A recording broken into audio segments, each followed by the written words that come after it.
जय भोलेनाथ। प्यारे भक्तों, तो आइए आज के महात्म्य कथा का श्रवण करते हैं। इस अध्याय में श्रवण करें कृष्ण अवतार महासेन की कथा। शिव बोले, हे सनत कुमार, पूर्व काल में राक्षसों के अत्याचार से दुखित हो पृथ्वी श्री ब्रह्मा जी के पास गई। उसकी पुकार सुनकर ब्रह्मा जी क्षीर सागर में गए। वहां पर उन्होंने विष्णु भगवान से बहुत विनय करके पहले उन्हें प्रसन्न किया, फिर उन्होंने सारा वृत्तांत कह सुनाया। भगवान हरि विष्णु ने ब्रह्मा जी और देवों को उन्होंने उनको अवशासन देकर कहा कि वे वासुदेव की पत्नी की कोख से उत्पन्न हो पृथ्वी को भार मुक्त कर देंगे। फिर वे आकाश में विलीन हो गए। उन्होंने देवों को पृथ्वी पर जाकर युधि वंशियों के रूप में पैदा होने को कहा। कंस ने अपनी मृत्यु भय से बचने के लिए अपनी बहन देवकी और वासुदेव को कारागृह में डाल दिया। तब वासुदेव ने कृष्ण के पैदा होने पर एक रात उसे नंद बाबा के यहाँ पहुंचा दिया।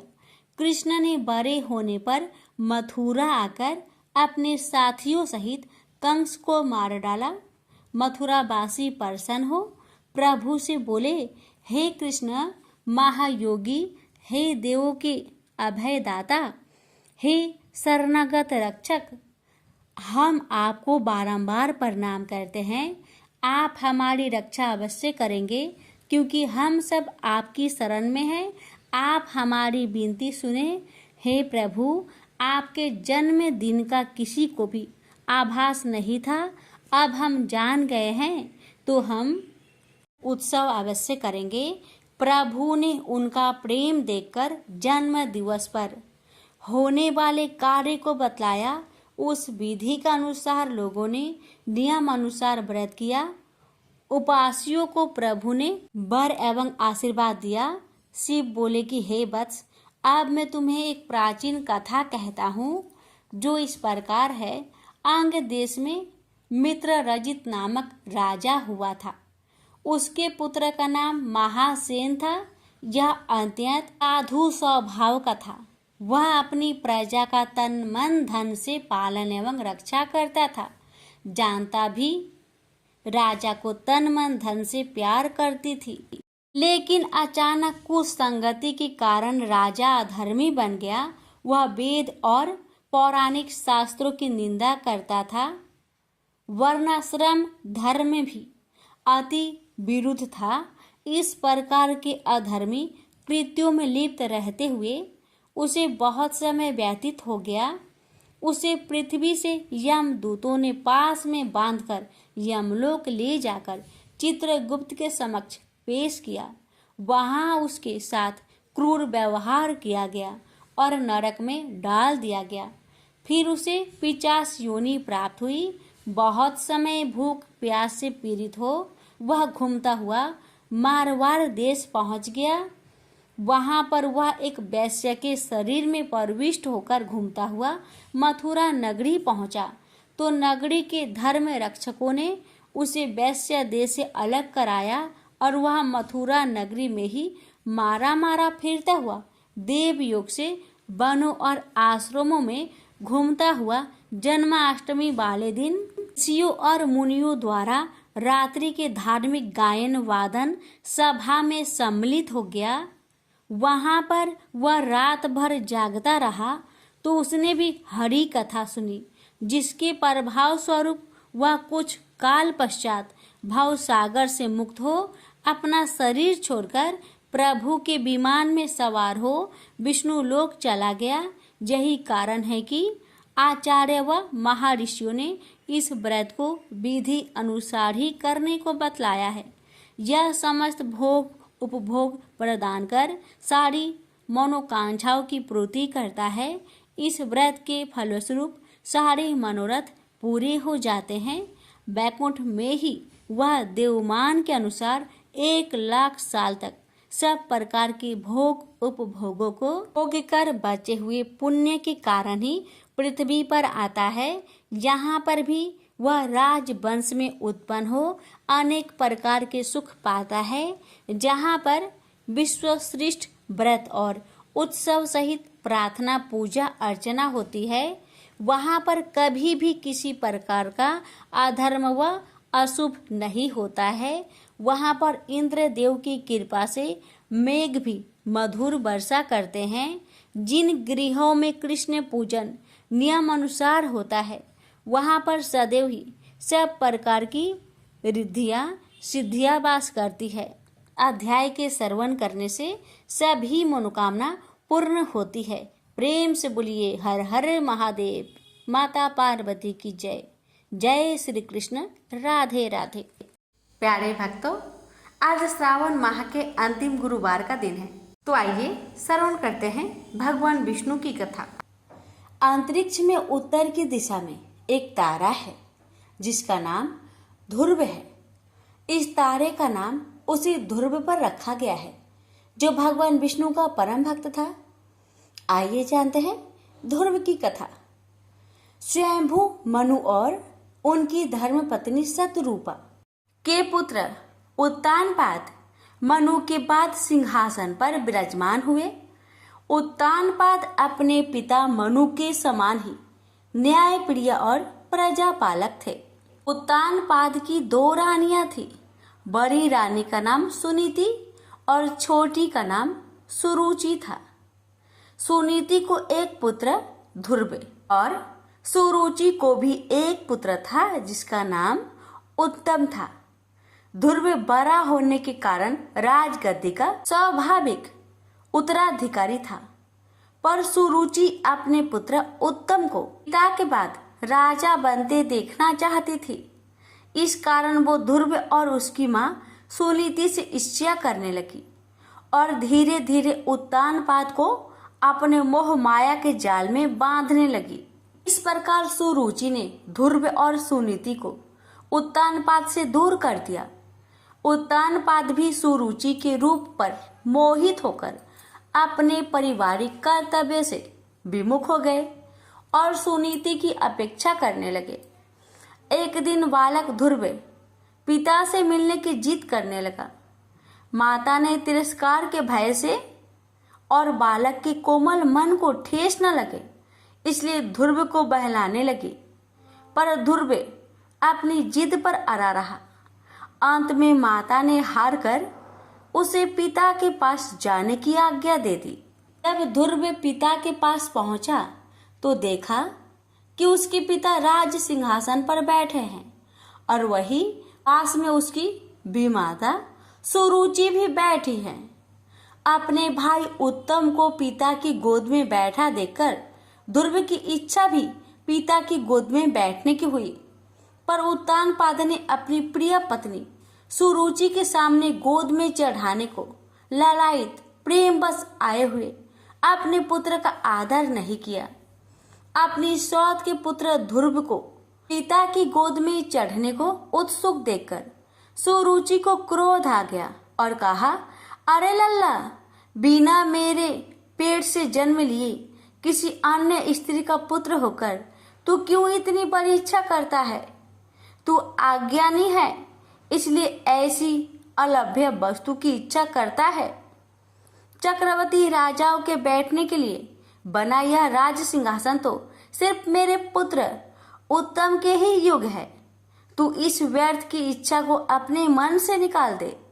अपनी भी माता का ऐसा कथन सुनकर ध्रुव कोपित होकर पिता को छोड़कर अपने माता के महल को चल दिया। उस समय क्रोध से ध्रुव के होठ कांप रहे थे और वो जोरों से सिसकियां ले रहा था। अपने पुत्र को इस प्रकार अत्यंत क्रोधित और खिन्न देखकर सुनीति ने ध्रुव को प्रेम पूर्वक अपनी गोद में बैठाकर पूछा, बेटा, तेरे क्रोध का क्या कारण है? किसने तेरा निरादर करके तेरे पिता का अपमान करने का साहस किया है? ये सुनकर ध्रुव ने अपनी माता को रोते हुए वह सब बात बताई जो उसकी बीमाता ने पिता के सामने कही थी। अपने पुत्र से सारी बात सुनकर सुनीति अत्यंत दुखी होकर बोली, बेटा, सुरुचि ने ठीक कहा है। तू अवश्य ही मंद भाग्य है जो मेरे गर्भ से जन्म लिया। पुण्यवानों से उसकी विपक्षी भी ऐसी बात नहीं कह सकती। पूर्व जन्म में तूने जो कुछ भी किया है उसे कौन दूर कर सकता है, और जो नहीं किया है उसे तुझे कौन दिला सकता है। इसलिए तुझे अपनी भी माता के बातों को भूल जाना चाहिए। ये वत्स, पुण्यवानों को ही राजवैद्य, घोड़े, हाथी आदि प्राप्त होते हैं। ऐसा जानकर तू शांत हो जा। यदि सुरुचि के वाक्य से तुझे अत्यंत दुख हुआ है तो सर्व फलदायिनी पुण्य के संग्रह करने का प्रयत्न कर। तू सुशील, पुण्यात्मा और समस्त प्राणियों का हितैषी बन, क्योंकि जिस प्रकार नीची भूमि की ओर ढलकता हुआ जल अपने आप ही जलाशय में एकत्र हो जाता है, उसी प्रकार सत्पात्र मनुष्य के पास समस्त संपत्तियां अपने आप ही आ जाती है। माता की बात सुनकर ध्रुव ने कहा, माँ, अब मैं वही प्रयत्न करूंगा जिससे संपूर्ण लोकों में आदरणीय सर्वश्रेष्ठ पद को प्राप्त कर सकूं। अब मुझे पिता का सिंहासन नहीं चाहिए, वह मेरे भाई उत्तम को ही मिले। मैं किसी दूसरे के दिए हुए पद का इच्छुक नहीं हूँ। मैं तो अपने पुरुषार्थ से ही उस परम पद को पाना चाहता हूँ जिसको पिताजी ने भी प्राप्त नहीं किया है। अपनी माता से इस प्रकार कहकर ध्रुव सुनीति के महल से निकल पड़ा और नगर से बाहर वन में पहुंचा। वहां ध्रुव ने पहले से ही आए हुए 7 मुनीश्वरों यानी सप्त ऋषियों को मृग चम्र के आसन पर बैठे देखा। ध्रुव ने उन सबको प्रणाम करके उनका उचित अभिवादन किया और नम्रता पूर्वक कहा, हे महात्माओं, मैं सुनीति और राजा उत्तानपाद का पुत्र ध्रुव हूँ। मैं आत्मा गलाने के कारण आपके पास आया हूँ। यह सुनकर ऋषि बोले, राजकुमार, अभी तो तू सिर्फ 4-5 वर्ष का बालक जान पड़ता है। तेरी चिंता का कोई कारण भी दिखाई नहीं देता, क्योंकि अभी तो तेरे पिता जीवित है। फिर तेरी गलाने का क्या कारण है? तब ध्रुव ने ऋषियों को वह सब बात बताई जो सुरुचि ने उसे कहे थे। ये सुनकर ऋषिगण आपस में कहने लगे, अहो, छात्र तेज कैसा परवल है जिससे इन नन्हे बालक के हृदय से भी अपनी भी माता के दुर्वचन नहीं टलते। ऋषि बोले, हे क्षत्रिय कुमार, तूने जरूर कुछ निश्चय किया है। अगर तेरा मन करे तो वह हमें बता। हे तेजस्वी, हमें ये भी पता कि हम तेरी क्या सहायता करें। ध्रुव ने कहा, हे मुनिगण, मुझे ना तो धन की इच्छा है और ना ही राज्य की। मैं तो केवल एक उसी स्थान को जाना चाहता हूँ जिसको पहले किसी ने न भोगा हो। हे मुनि श्रेष्ठ, आप लोग बस मुझे यह बता दे कि क्या करने से मुझे वह श्रेष्ठ स्थान प्राप्त हो सकता है। ध्रुव के इस प्रकार पूछने पर सभी ऋषिगण एक एक करके ध्रुव को उपदेश देने लगे। मरीचि बोले, हे राजपुत्र, बिना नारायण की आराधना किए मनुष्य को वह श्रेष्ठ स्थान नहीं मिल सकता, अतः तू उनकी ही आराधना कर। अत्रि बोले, जो परा आकृति से भी पड़े हैं वे परम पुरुष नारायण जिससे संतुष्ट होते हैं, उसी को वह अक्षय पद प्राप्त होता है। यह मैं एकदम सच कहता हूँ। अंगिरा बोले, यदि तू अग्र स्थान का इच्छुक है तो जिस सर्वव्यापक नारायण से यह सारा जगत व्याप्त है, तू उसी नारायण की आराधना कर। पुलस्त्य बोले, जो परम ब्रह्मा, परम धाम और परम स्वरूप है, उन नारायण की आराधना करने से मनुष्य अति दुर्लभ मोक्ष पद को भी प्राप्त कर लेता है। पुलह बोले, हे सुव्रत, जिन जगतपति की आराधना से इंद्र ने इंद्र पद प्राप्त किया है, तू उन यज्ञपति भगवान विष्णु की आराधना कर। क्रतु बोले, जो परम पुरुष, यज्ञ पुरुष, यज्ञ और युगेश्वर है, उन जनार्दन के संतुष्ट होने पर कौन सी वस्तु दुर्लभ रह जाती है। वशिष्ठ बोले, हे वत्स, विष्णु भगवान की आराधना करने पर तू अपने मन से जो कुछ चाहेगा वही प्राप्त कर लेगा। फिर त्रिलोकी के श्रेष्ठ स्थान की तो बात ही क्या है। ध्रुव ने कहा, हे महर्षिगण, आप लोगों ने मुझे आराध्य देव तो बता दिया, आप कृपा करके मुझे ये भी बता दीजिए कि मैं किस प्रकार उनकी आराधना करूं। ऋषिगण बोले, हे राजकुमार, तू समस्त ब्रह्मा विषयों से चित्त को हटाकर उस एकमात्र नारायण में अपने मन को लगा दे और एकाग्रचित होकर ओम नमो भगवते वासुदेवाय इस मंत्र का निरंतर जाप करते हुए उनको प्रसन्न कर। ये सब सुनकर ध्रुव उन ऋषियों को प्रणाम करके चल दिया और यमुना के तट पर अति पवित्र मधु नामक वन में पहुंचा, जिस मधुवन में नित्य श्री हरि का सानिध्य रहता है। उसी सर्व पाप हरि तीर्थ में ध्रुव कठोर तपस्या करने लगा। इस प्रकार दीर्घ काल तक कठिन तपस्या करने से ध्रुव के तपोबल से नदी, समुद्र और पर्वत सहित समस्त भूमंडल अत्यंत क्षुब्ध हो गए और उनके क्षुब्ध होने से देवताओं में खलबली मच गई। तब देवताओं ने अत्यंत व्याकुल होकर इंद्र के साथ परामर्श करके ध्रुव का ध्यान भंग करने का आयोजन किया। देवताओं ने माया से कभी हिंसक जंगली पशुओं के द्वारा तो कभी राक्षसों के द्वारा ध्रुव के मन में भय उत्पन्न करने की कोशिश की, परंतु विफल रहने पर ध्रुव की माता के रूप में भी उसका ध्यान भंग करने का प्रयत्न किया, पर ध्रुव एकाग्रचित होकर सिर्फ भगवान विष्णु के ध्यान में ही लगा रहा और किसी की ओर देखा तक नहीं। जब सब प्रकार के प्रयत्न विफल हो गए तो देवताओं को बड़ा भय हुआ और सब मिलकर श्री हरि की शरण में गए। देवता बोले, हे जनार्दन, हम उत्तानपाद के पुत्र की तपस्या से भयभीत होकर आपकी शरण में आए हैं।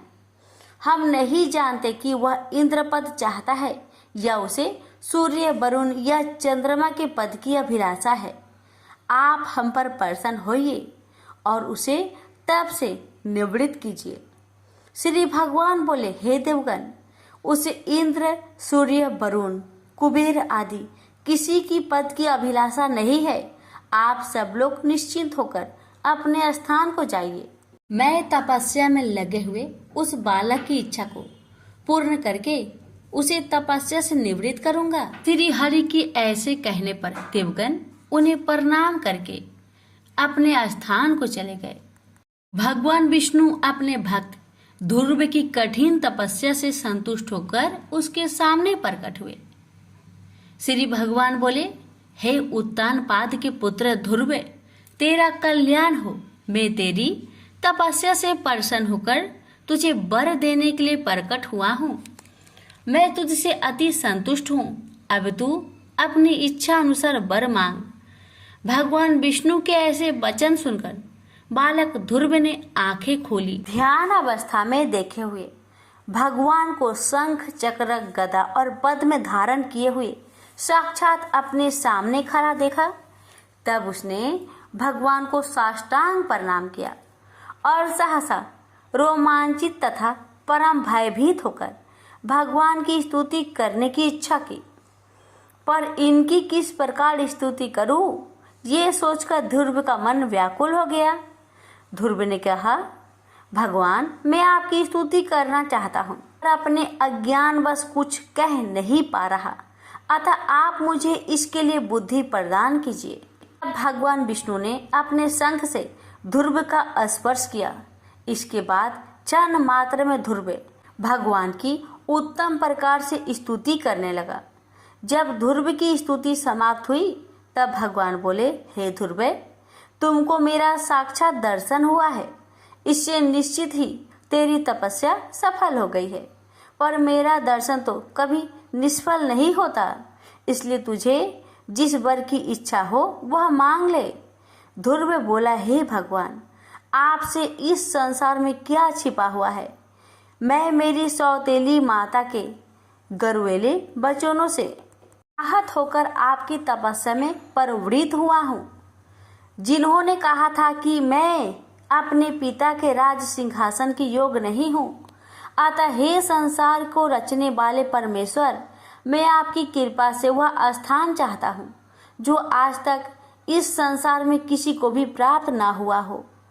श्री भगवान बोले, वत्स, तूने अपने पूर्व जन्म में भी मुझे संतुष्ट किया था, इसलिए तू जिस स्थान की इच्छा करता है वह तुझे अवश्य प्राप्त होगा।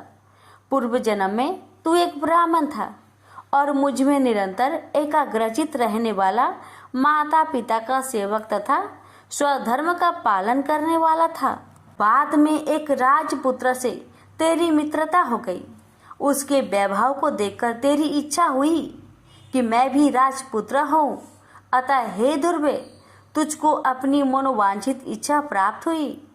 जिस स्वयंभू मनु के कुल में किसी को स्थान मिलना अति दुर्लभ है, उन्हीं के घर में तूने उत्तानपाद के यहाँ जन्म लिया। जिसने मुझे संतुष्ट किया है उसके लिए इस संसार में कुछ भी असंभव नहीं है।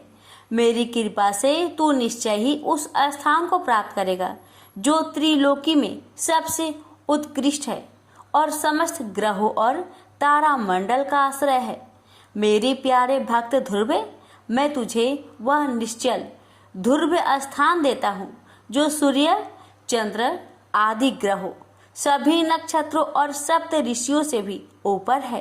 तेरी माता सुनीति भी वहाँ तेरे साथ निवास करेगी और जो लोग प्रातः काल और संध्या काल तेरा गुणगान करेंगे उन्हें महान पुण्य प्राप्त होगा।